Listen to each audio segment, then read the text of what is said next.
ассалому алейкум тамошобинони азизу арҷманд. Нашри барномаи иттилоотии ахборро мустақиман аз телевизиони Тоҷикистон манзуратон мегардонем. طبق نقشه جمهوری تاجیکستان در آینده باید به کشور ترانزیتی تبدیل یابد. در این زمینه حمل و نقل آسان و حجم بارکشانی افزایش داده می شود. برای رسیدن به این هدف بنیاد راههای با صفت جوابگو به استانداردهای بین المللی و عملی گردیدن لایحه‌ها در ساحه زمینه می‌گذارد. حالا در ساحه نقلیات مملکت تطبیق 13 لایحه سرمایه‌گذاری دولتی به مبلغ عمومی زیاده از 11 میلیارد سومانی ادامه دارد که برای در آینده نزدیک به کشور دارای شرایط معاصر ترانزیتی تبدیل داشتن تاجیکستان مساعدت می‌کند. دایر به این موضوع نورالدین قربان شرحی بیشتر می‌دهد. عملشوی برنامه و لایحه‌های سرمایه‌گذاری داخلی و خارجی در ساحه نقلیات امکان داد که جمهوری تاجیکستان برای رسیدن به یکی از هدف اساسی رهایی بخشیدن کشور از بنبست کمونیکاسیونی و به دولت ترانزیتی تبدیل یافتن قدم‌های استوار گذارد. توسط بنیاد راههای اتومبیلگرد بین المللی جمهوری تاجیکستان به بندرهای جهانی پیوست خواهد شد. در زمان صاحب استقلالی برای تامین نمودن رفت و آمد بی‌ممانعت مسافران و حمل و نقل مال و محصولات در تمام فصلهای سال بین منطقه‌های کشور، اینچنین رهایی بخشیدن مملکت از بنبست کمونیکاسیونی و به کشور ترانزیتی تبدیل دادن آن 59 لایحه سرمایه‌گذاری دولتی به مبلغ 24 میلیارد سومانی عملی گردیده 2400 کیلومتر راه، 326 پل، 6 نقب ماشینگذار و 219 کیلومتر راه آهن ساخته به استفاده داده شد. در عرفه 30 سالگی جشن استقلالات دولتی یک چند راههای اهمیت بین المللی داشته. از آن جمله راههای اتومبیلگردی دوشنبه باختر مرحله یکم و مرحله دوم، راه اتومبیلگردی کولوب مومین‌آباد، کولوب شمس‌الدین شاهین، اینچنین شکیف کالای خم با استفاده داده شدند. بهداشت این راهها و تأمین نمودن درازعمری این راهها ما باید عاید به تنظیم درآوردن بارکشانی از آن جمله اتومبیل‌های گرانوزن دقت جدی دهیم. در دایره تطبیق باثمر برنامه و لایحه‌های سرمایه‌گذاری و بنیاد راههای با صفت تاجیکستان در سال 2017 به یکی از هدف‌های استراتژی خود نائل گردید و توسط دالان‌های نقلیاتی با کشورهای همسایه و دیگر ممالک دور و نزدیک خارج کشور پیوست شد. سال 2021 لایحه‌های ساختمان و تجدید راههای ماشینگرد آبیگرم نورآباد، خلبوک، تیمورملک، کنگورد، دنغره، لیوکند، باختر، قطعه‌های قلعه خنب، ونج، شاهراه دوشنبه، کلمه، قزل قلعه، باختر، شاهراه دوشنبه، باختر، بکاباد، باباجان، غفوروف، کانیبادام، ساختمان پل از بالای دریای پنج در موضع کاکل ناحیه فرخار و دریای غوند در شهر خاروق، تجدید راه ماشینگرد و بنیاد دالان‌های ضد ترمه در موضع برسم ناحیه شغنان شروع شدند. دوام سالهای 2022 تا 2026 ساخته با استفاده دادن راههای اتومبیلگرد گلستان فرخار، جلال‌الدین بلخی، قبادیان، شهر توز، دنغره گلستان، کولوب، روشان خاروق، کلمه، خوجند کانیبادام و خوجند اشت به نقشه گرفته شده است. عملی سازی این لایحه‌های نام برده باعث بلند برداشتن سطح نیکواهالی و پست گردیدن سطح کمبیزاحتی مردم کشور می‌گردند. در دوام سالهای 2022-2026 زیاده از 1000 کیلومتر راههای ماشینگرد، 53 پل، 7 نقب و 5 دالان ضد ترمه بنیاد کرده می شوند که قسم زیادی آنها دارای سطح بین المللی می باشند. در آینده ادامه دادن نوسازی راههای اتومبیلگرد در کشور امکان فراهم می آورد که حجم بارکشانی سال تا سال افزایش داده شود و همزمان صادرات و واردات مال و محصولات به خارج کشور نیز بیشتر بهره شود. حالا جمهوری تاجیکستان با دولت‌های آسیای مرکزی و دیگر کشورهای خارج رابطه اقتصادی را وسعت داده انتقال مال و محصولات را توسط چنین شاهراه‌های بزرگ اهمیت بین المللی داشته به راه مانده است. نوریدین قربان، نورافشان حسین زاده برای برنامه اخبار. идомаи ахбор яке аз самтҳои муҳимтарини соҳаи кишоварзӣ тухмипарварӣ дониста мешавад, зеро тухми хушсифат дар истеҳсоли маҳсулоти кишоварзӣ мавқеи асосиро ишғол мекунад. Вазифаи асосии хоҷагиҳои тухмипарварӣ таъмини хоҷагиҳои ҷамъиятиву инфиродӣ бо тухми босифат, нигоҳдории навъҳо ва хусусиятҳои биологии онҳо мебошад. гузориши ҳамкорамон Далери Бозор дар ин хусус. айни замон дар Тоҷикистон 90 хоҷагӣ мавҷуд аст, ки фаъолияташон ба самти парвариш ва истеҳсоли тухмии маҳаллӣ равона гардидааст. хоҷагиҳои мазкур ба парвариши тухмии пахта, ғалладона ва хӯроки чорво машғуланд. таи солҳои охир дар натиҷаи дастгириҳои бевоситаи ҳукумати мамлакат, олимон дар самти офаридан ва ба минтақа мутобиқ намудани тухмиҳои нав бештар муваффақ шудаанд. таҳлилҳо нишон медиҳад, ки айни замон хоҷагиҳои тухмипарварӣ танҳо 60% талаботи хоҷагиҳои деҳқониро бо тухмихона мегардонанд. бештар намудани истеҳсоли тухмиҳои маҳаллӣ яке аз масъалаҳои муҳим мебошад. таҷриба нишон дод, ки дар сурати дар дохили мамлакат истеҳсол, коркард ба минтақа мутобиқ ва ба навъҳо ҷудо гардидани тухмии зироат он метавонад самаранокии бештар диҳад. аз ҷониби дигар, аз ҷиҳати биологӣ барои хоҷагиҳо ин раванд бехатар мебошад. барои як нав ихтироъ кардан бисёр заҳмати зиёд лозим. барои он ки дар тамоми парваришгоҳҳо бояд вай гардоли дурагие ки мекунем ва мо омӯзем, барои ихтироъ кардани як нав на кам аз 14-15 сол лозим. лекин дар институт ин баъза ҳаст, навъҳои зиёд дорем. камакак бояд мо зиёдтар ба тухмипарварӣ аҳамият диҳем, ки оянда барои зиёд намудани ҳамин навъҳо мо як саҳми худро дар ҷумҳурӣ гузорем. тухмиҳои маҳаллӣ аз навъҳои хориҷӣ бартарӣ дошта ба тағйирёбии иқлим тобовар мебошанд. инчунин агар тухмиҳои ватанӣ вобаста ба иқлими минтақа дуруст интихоб гарданд, ҳосили дилхоҳ дода умри тӯлонӣ мебинанд. аммо тухмиҳое ки аз хориҷ ворид мешаванд аз 1 то 3 сол хизмат мекунанд ва боз зарурат барои бо арзиши баланд ворид намудани тухмӣ ба миён меояд.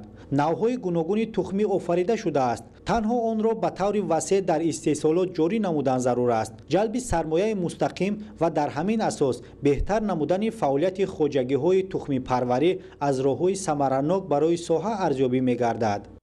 барои рушди соҳаи тухмипарварӣ дар ҷумҳурии Тоҷикистон дар соли 2021-25 таҳти рақами 117 аз 3 апрели соли 2021, яъне барномаи рушд тасдиқ шуд. албатта бояд мо олимон, он хоҷагиҳои тухмипарвар бояд саҳми худро гузорем. зиёдтар ба тухмипарварӣ бисёртар аҳамият додан дар кор. агар мо тухмипарвариро хуб ба роҳ монем, албатта ин як қариб як 30% ҳосил аз ҳисоби тухмӣ аст. аз ҷониби ҳукумати мамлакат якчанд барномаҳо низ таҳия ва пешниҳод шудаанд, ки ҳадафи онҳо ба беҳтар намудани вазъи тухмипарварӣ, назорати сифати тухмӣ, рушди селексияи растанӣ, тайёр намудани кадрҳо ва бозомӯзии мутахассисони соҳа равона шудааст. зеро шароити мусоиди иқлими Тоҷикистон имконият медиҳад, ки на танҳо бозори дохилӣ бо тухмии наву дурагаҳои баландҳосили растаниҳо таъмин гардад, балки бо истифодаи самараноки имконияти мавҷуда ва таваҷҷӯҳи хоса ба ин соҳа метавон барои фурӯши тухмӣ берун аз ҳудуди мамлакат низ замина гузошт. дар шаҳри Ваҳдат дар доираи корҳои ободонӣ айни замон тозанамоии каналу заҳбурҳо аз ҷониби кормандони идораи давлатии обёрӣ ва беҳдошти замин дар шаҳри Ваҳдат бо сурат идома дорад. тибқи шаҳрнома, масъулони соҳаи обрасонӣ дар мавсими обёрӣ зиёда аз 9000 хоҷагидоронро бо оби полизӣ таъмин менамоянд. гузориши ҳамкоронамон Маҳмадалӣ Абдукарим ва Шукруллои Нурулло дар ин хусус. кормандони идораи давлатии беҳдошти замин ва обёрӣ дар шаҳри Ваҳдат айни замон аз ҳоло ҷӯю заҳкаш ва иншооти обёришавандаро ба мавсими обёрии соли ҷорӣ пурра омода менамоянд. тадбирҳои тозагардонии каналу ҷӯй ва заҳбуру заҳкаш тавассути техника ва бо сифати аъло ба сомон расонда мешавад. масъулони соҳаи обрасонӣ тадбирҳои роҳандозӣ гардидаро бо мақсади сари вақт дастрас намудани оби полизӣ ба хоҷагидорону кишоварзон дар мавсими обрасонӣ арзёбӣ менамоянд. дар идораи давлати беҳдошти замини обёрии шаҳри Ваҳдат имрӯзҳо корҳо барои با پلیسی تامین نمودن همین 9000 هکتار بوجیش خروج رفته ایستاده است. امروز توزیع کردن کانالو در توبه جماعت رجب اسماعیلوف رفته ایستاده است. اونجا کانالی بغیر کانال‌های داخلی که در اختیار اساسا در 3 جماعت رفته ایستاده بغیر در دهه گلستان در جماعت گلستان زابری بین خوجگی و زیاده 600 متر پوپروگی توزیع کرده شدند در دهه شوردور و این کارو در دیگر منطقه‌های شهر وحدت دوام دارد. تدبیرهای تازه‌گردانی انشاءات آبرسانی طبق نقشه کارمندان ساحه با استفاده از تکنیک‌های ساحوی در حدود جماعت دهاتی به نام عبدالله عبدالواسیوف، بازاربای برونوف، رجب اسماعیلوف و جماعت دهاتی گلستان ادامه دارد.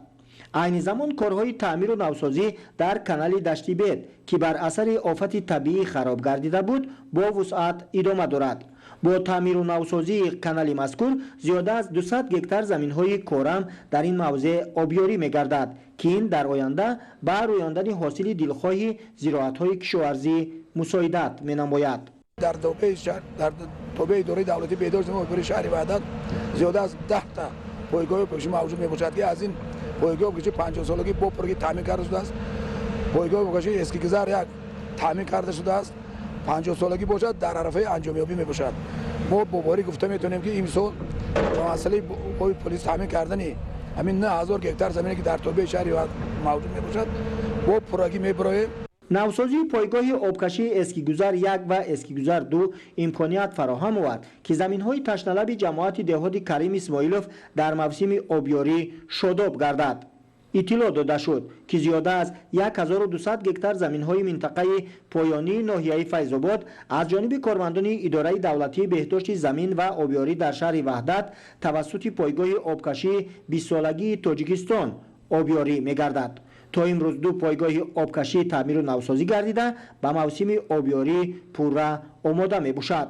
تدبیرهای تازه‌گردانی و تعمیر و نوسازی انشاءات آبیاری شونده را کارمندان ساحه آبرسانی شهر وحدت با مقصد دسترسی سریع آب پالزی به کشاورزان خواجگیداران در موسم آبیاری سال روان معنیداد کرده در باز هم بیشتر استحصال نمودن محصولات ساحه کشاورزی، غنی گرداندن بازار استعمالی با سبزیجات و پالزی و با این وسیله سهم گذاشتن در تطبیق برنامه آذوقه‌واری مملکت ارزیابی می‌نمایند. محمد علی عبدالکریم، شکرالله نورالله، شهباز غلامزاده، وحدت اخبار.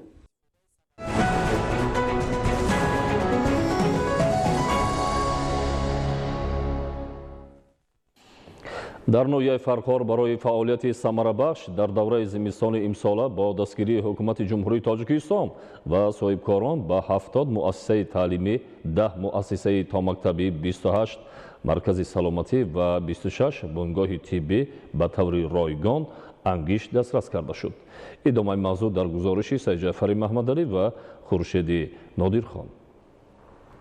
برای درصد ضروری گذراندن دوره زمستان امساله در اساس دستور و سفارش اساسدار صلح و وحدت ملی پیشوای ملت پرزیدنت جمهوری تاجیکستان محترم امامعلی رحمان اومید به توجه و دستگیری نسبت به رشد ساحه معارف در نویای فرخار از جانب صاحبکاران و مؤسسه‌های تعلیمی ایلوطن به طور رایگان انگشت دسترس کرده شد. امسال برای دوره زمستان در مؤسسه‌های تعلیمی نویای فرخار 985 انگشت 126 متر کوبی هیزم ذخیره کرده شده بود. امروز ایلوطن با دستگیری صاحبکاران و حکومت جمهوری تاجیکستان و مخصوصا دستگیری پیشوای معظم ملت 80 تن انگشت به نویای فرخار به طریق رایگان پیشنهاد کرده شد. ما این مقدار انگشت را به 70 مؤسسه تعلیمی، 10 مؤسسه تا مکتبی و خانه بچگان تقسیم کردیم.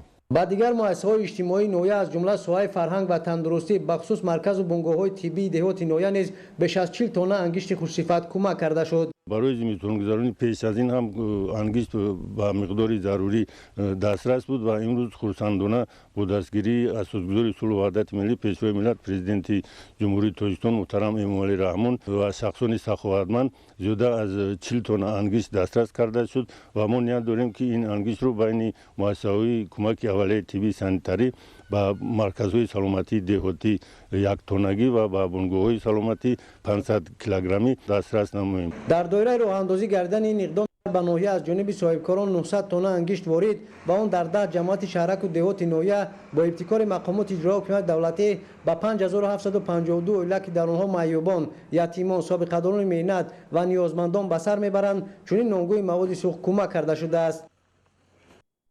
тамошобинони азизу арҷманд, ин буд барномаи иттилооту ахбор. Тансияту хонобод бошед.